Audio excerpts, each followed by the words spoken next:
जय हिंद। हम लोग घटना चक्र से मॉडर्न हिस्ट्री के रिवीजन नोट्स को कवर कर रहे हैं। रिवीजन चल रहा है। East India Company and nawabs of Bengal. East India Company और बंगाल के नवाबों के बारे में पढ़ रहे हैं। मुर्शिद Quli Khan was the last governor of Bengal who was independently appointed by Mughal king. Mughal king के द्वारा appointed Murshid Quli Khan last governor general of Bengal था।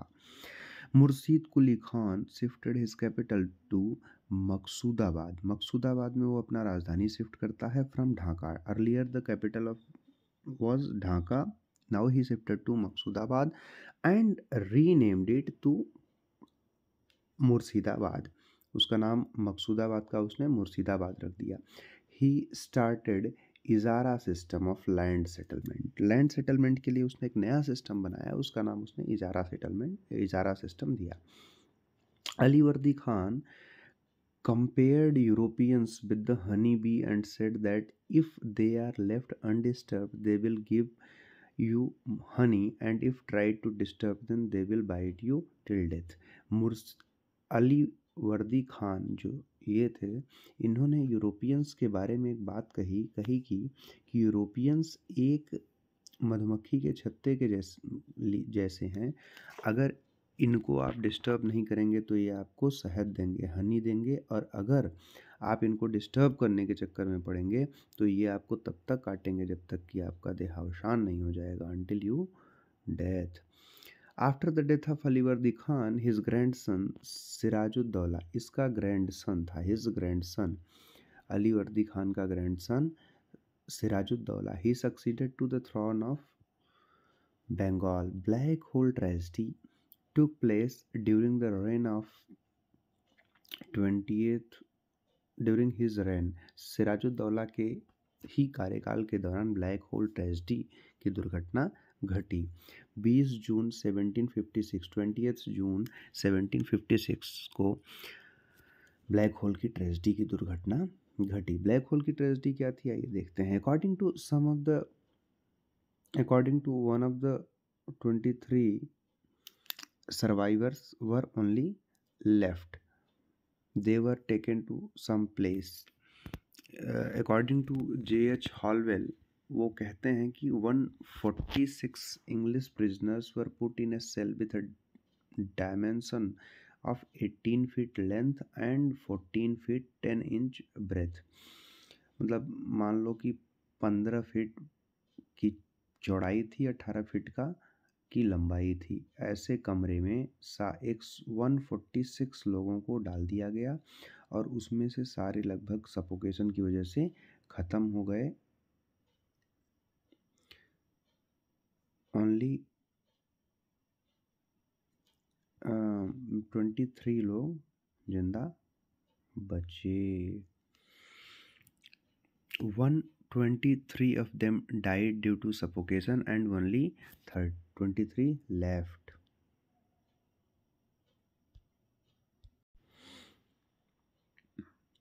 Now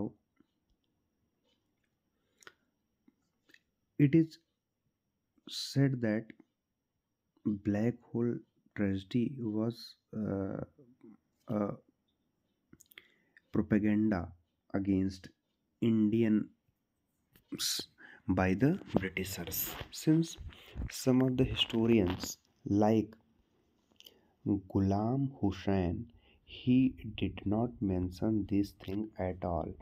This incident, मतलब एक कमरे में, छोटे से कमरे में इतने सारे लोगों को एक साथ बंद कर दिया गया, उसको ब्लैक होल ट्रेजेडी कहते हैं और उसमें से इतने सारे लोग मर गए। मीनवाइल कंटेम्प्रेरी मुस्लिम हिस्टोरियन गुलाम हुसैन साहब एक हिस्टोरियन थे और इन्होंने अपनी किताब सियानुल मुत्करीन, इसमें कोई भी इस चीज़ का नोवेयर मेंशन दिस इंसिडेंट, इस पूरी इंसिडेंट का कहीं मेंशन ही नहीं हुआ। इसका मतलब हो सकता है कि यह घटना घटी ही ना हो, लेकिन देखिए क्या हो सकता है। Robert Clive is known as the founder of English rule. Robert Clive को founder of English rule in India who defeated the forces of Bengal's Nawab Sirajuddaulah in the Battle of Plassey, presently known as Palashi, 23 June 1757 को battle of Plassey में Siraj-ud-Daulah Bengal of नवाब को Robert Clive ने हरा दिया था। And sown the seed of British rule in India, उसने भारत में अंग्रेजी सत्ता की हुकूमत का बीज बो दिया। Battle field Plassey is situated on the river Bhagirathi, Plassey कहाँ पे है? भागीरथी नदी के किनारे, नादिया डिस्ट्रिक्ट ऑफ वेस्ट बंगाल, वेस्ट बंगाल के नादिया डिस्ट्रिक्ट में है। Robert Clive was the governor in 1756, 1757 से 1760, 1756 टू 1760 तक गवर्नर जनरल था। फिर वो दोबारा बना governor general 1765 to 67 in India, दोबारा में उसको 2 साल का कार्यकाल फिर मिला। During this period he signed Allahabad treaty, कौन सी ट्रीटी उसने की? बहुत ही महत्वपूर्ण और बहुत ही फेमस, उसने इलाहाबाद की संधि की, Allahabad treaty with Nawab of Awadh Shuja-ud-Daula, Awadh के नवाब। पहले उसने बंगाल के नवाब के साथ प्लासी वाले में हराया उसको, अब उसने इलाहाबाद में अवध के नवाब को भी शामिल करके, जिसका नाम सुजाउद्दौला था। और during his governorship white mutiny, जो वाइट म्यूटिनी हुई थी, broke among English soldiers, plundering of resources of Bengal by British company was started during the Clive's governorship. Mir Qasim was the most able among the successor of Ali Wardi Khan. Mir Qasim जो था, अली वर्दी खान के जितने लोग उत्तराधिकारी थे उनमें सबसे महत्वपूर्ण, सबसे योग्य आदमी था। एज ए फौजदार ऑफ पूर्णिया और रंगपुर, जो कि बिहार का में पड़ता है, उसमें फौजदार के रूप में जब इसकी नियुक्ति हुई थी मीर कासिम की, he already proven his ability to save his courtiers from repeated conspiracies of Britishers and to avoid the interference from the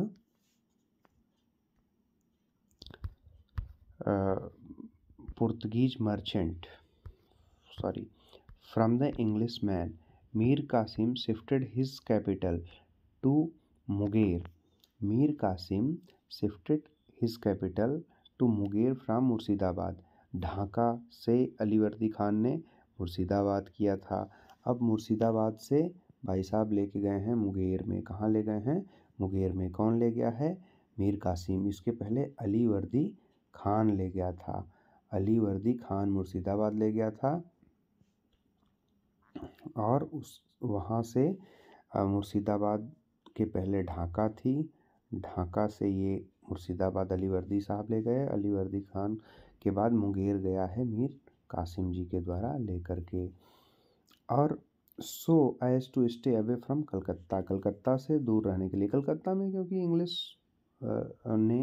England के लोगों ने अपना आधिपत्य वहाँ पे स्थापित कर लिया था। He consolidated his army on the European methods, यूरोपियों की जैसा अपना आर्मी इसने बनाना शुरू कर दिया। He made arrangements in Munger for the manufacturing of matchlock gun को इसने उसके मैन्युफैक्चरिंग को स्टार्ट कर दिया, फैक्ट्री टाइप का बना दिया।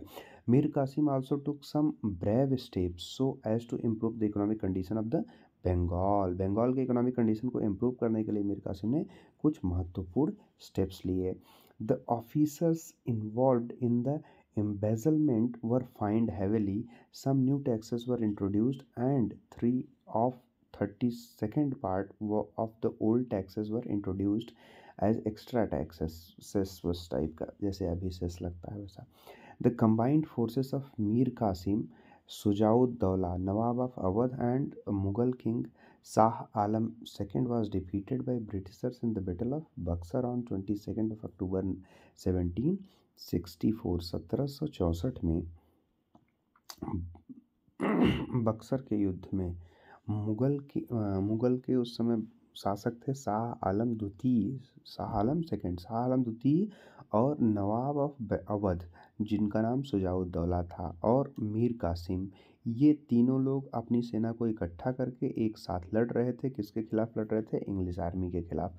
और English army was led by Hector Munro. Hector Munro उसको लीड कर रहा था इंग्लिश आर्मी को। And Warren Hasting was the then governor of Bengal. वो गवर्नर था बंगाल का। अब उसने क्या किया, इंग्लिश वालों ने डिफीट दे दी इंडियन को। और जब अब की इसमें अवध का भी नवाब शुजाउद्दौला भी था, मीर कासिम भी था, और वो भी बेवकूफ़ था, क्या नाम है उसका, शाह आलम सेकेंड, मुगल किंग, जो ऑल इंडिया का हेड उस समय कहलाता था, किंग एक तरीके से सेरेमोनियल। जब इतने लोगों को एक साथ हरा दिया तो अंग्रेजों का मतलब आधिपत्य स्थापित ही हो गया। अब उनको लगा कि बस खत्म, सब खत्म, वो जीत गए पूरा देश। This victory of Britishers made the English a great power in the northern India and contenders for the supremacy over the whole country. पूरे देश में अपना आधिपत्य और सुप्रीमेसी स्थापित करने का उनको मौका मिला। और उनके मन में ये मौका क्या मिला, मतलब स्थापित ही कर दिया उन्होंने, सबको हरा दिया। जब no one was now there in India to challenge the Britishers, Britishers को चैलेंज करने के लिए कोई बचा ही नहीं। द एरिया, अभी तक तो सम्मान के रूप में लड़ाई नहीं होती थी, लड़ते नहीं थे ब्रिटिशर्स। इस बार जब पीट पाट दिया, हरा दिया इन लोगों को, तो फिर अब बात ही खत्म हो गई। The area till Allahabad was now under the Britishers and the tour of Delhi was now open to Britishers. The Battle of Bexar changed the course of Indian history. भारत के इतिहास में सबसे निर्णायक मोड़ लेकर आया battle of Buxar. During this battle Mir Jafar was nawab of Bengal. इस बैटल के दौरान नवाब ऑफ बंगाल कौन था? मीर जाफर था। और Delhi was ruled by Shah Alam second. By the second treaty of Allahabad August 1765 में, 1765 में Shah Alam second agreed to reside at Allahabad. Delhi से इसको पटक के इलाहाबाद पटक दिया कि भैया आप इलाहाबाद में ही रहिए, under the company's protection. Company अब इसको प्रोटेक्शन देगी, अपना कुछ नहीं कर सकता। Nawab Shujauddaula surrendered Allahabad and Kangra to Kara to emperor Shah Alam second. ये कोना लिखा हुआ है यहाँ पे, कड़ा होगा, कड़े मानीपुर वाला है, और इलाहाबाद वाला पूरा क्षेत्र। To emperor Shah Alam second. Shah Alam second issued decree granting diwani of Bengal, Bihar, Orissa to East India Company in the lieu of an annual payment of 26 lakh. 26 lakh रुपए में ये बिक गया। 26 लाख रुपए इसने कहा मुझे साल का दे दो, और आप सारे दीवानी राइट्स ले लो, बंगाल, बिहार, उड़ीसा। ये बहुत महत्वपूर्ण है, बंगाल का, बिहार का और उड़ीसा का। अर्थात इसका मतलब बंगाल, बिहार, उड़ीसा में सारा दीवानी का काम कौन देखेगी? ईस्ट इंडिया कंपनी देखेगी। और जितना भी पेमेंट आए, पेमेंट का कोई वो मतलब कोई कैलकुलेशन नहीं होगा। पेमेंट जो भी आएगा, ठेकेदारी देती है इसको कि आप मुझे 26 लाख दे दो, बाकी सारा पैसा आप अपना रखना। बहुत करोड़ों में आएगा भाई। Robert Clive became governor of Bengal and started dual government system in Bengal. Robert Clive governor बना बंगाल का, और उसने दोहरी शासन नीति स्टार्ट करी थी बंगाल में। ड्यूअल गवर्नमेंट किसने स्टार्ट किया? रॉबर्ट क्लाइव ने। कहाँ स्टार्ट किया? बंगाल में। And the company appointed 2 deputy diwans, Mohammad Reza Khan for Bengal. Bengal के लिए मोहम्मद रिजा खान को अपॉइंटमेंट किया गया, और Raja Sitab Roy for Bihar to exercise diwani functions. तो रॉबर्ट क्लाइव को जब गवर्नर बनाया गया, गवर्नर ऑफ बंगाल, तो उसने दोहरी शासन व्यवस्था बंगाल में स्टार्ट की। उसके तहत उसने 2-2 दीवान भी अपॉइंट किए। मोहम्मद रिजा खान को बंगाल का दीवान बनाया, मतलब असिस्ट करने के लिए, और राजा सिताब रॉय को Bihar to exercise diwani function. Life of Shah Alam second was full of disasters. In 1788 he was blinded. 1788 में उसको अंधा बना दिया गया, उसकी आंखें तोड़ दी, मतलब उसको दिखना बंद हो गया। During the time of Shah Alam second in 1803 Delhi fail completely to Britishers. Shah Alam II and his 2 successors Akbar second, जो कि 1800 1806 से लेके 1837 तक राज्य किया था। इसी ने अपना पेमेंट, अपना यही पेंशन बढ़वाने के लिए उसको भेजा था राजा राम मोहन राय जी को, और वो इसी काम से ब्रिटेन गए थे, इसीलिए इसी ने उनको राजा की उपाधि दी थी कि मेरा पेंशन बढ़वा दो। और and his two successors, Akbar second जो कि 1806 से 1837 तक, एंड बहादुर शाह सेकेंड 1837 से 57 तक वर मेरे pensioners of east India company. ये दोनों मतलब पेंशनर हुए थे। मतलब पेंशन देने की जो बात थी ट्रीटी ऑफ इलाहाबाद से शुरू हुई थी। कब? 1665 से 1765 से 1765 से स्टार्ट हुआ था। और 1765 से स्टार्ट होने के समय, उस समय कौन था गवर्नर दिल्ली का मेरा शासक? शाह आलम सेकेंड था। शाह आलम सेकेंड था। और उसके बाद शाह आलम 1806 में, मतलब वो 1765 से लेके 1806 तक उसने पेंशन ली। और उसके बाद अकबर सेकेंड 1806 से लेके 1837 तक अकबर सेकेंड ने पेंशन ली। फिर 1837 से लेके 1857 तक 20 साल तक बहादुर शाह सेकेंड ने पेंशन ली ईस्ट इंडिया कंपनी से। अब इसके बाद क्या हुआ कि in 1765 Britishers got the Diwani rights of Sylhet. After the War of Burmese, Scott tried to connect Sylhet through roads of Jaintia and Garo Hills area. गारो खासी जयंतिया ये मेघालय में पड़ता है।